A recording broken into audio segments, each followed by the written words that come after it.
Сәлем баршаға. Бүгін сіздермен қазан кәуап жасайтын боламыз.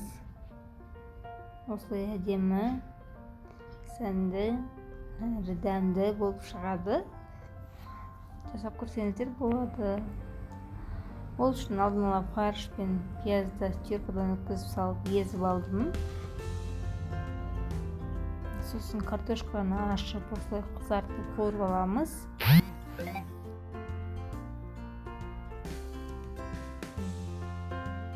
Бұл қуырылғанша мен фаршқа тұзымды, бұрышымды, приправамды салып езіп алдым.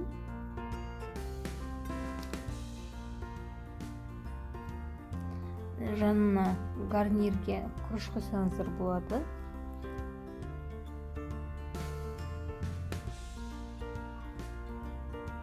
Осылай қызартып қуырып алсаңыздар әдемі көрінеді. Сосын жаңа фаршымызды жақсылап езіп, оны осындай шпажка таяқшалыға салып формаға келтіреміз.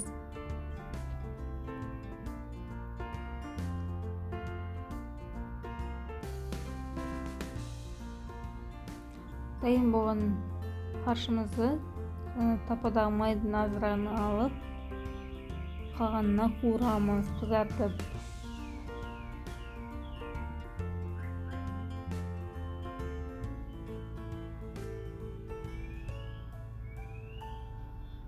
Каналға тіркеліп, лайк басуды ұмытпаңыздар.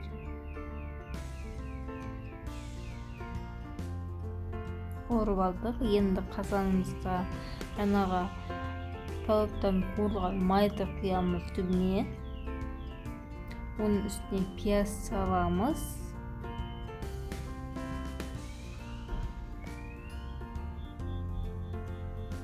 Пияздың үстіне жаңа картошкамызды біртіндеп қойып шығамыз. Мен тұз салмадым, себебі менде майдың тұзы басында болып тұр. Қалауларыңыз болса, тұзда салсаңыздар болады.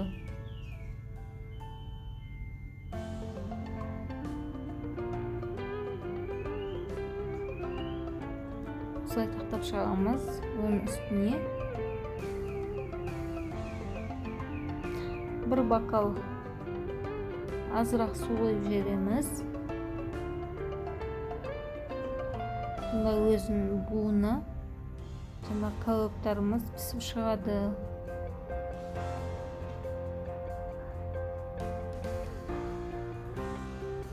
Енді үстіне жаңағы кәуаптарымызды біртіндеп салып шығамыз.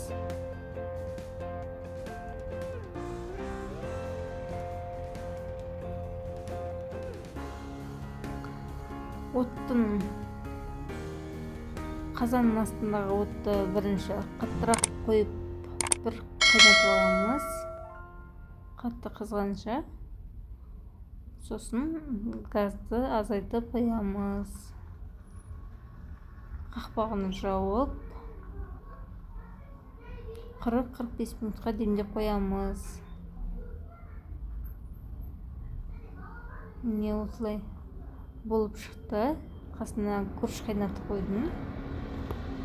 Жасап көріңіздер. Каналға тіркелуді ұмытпаңыздар. Рахмет.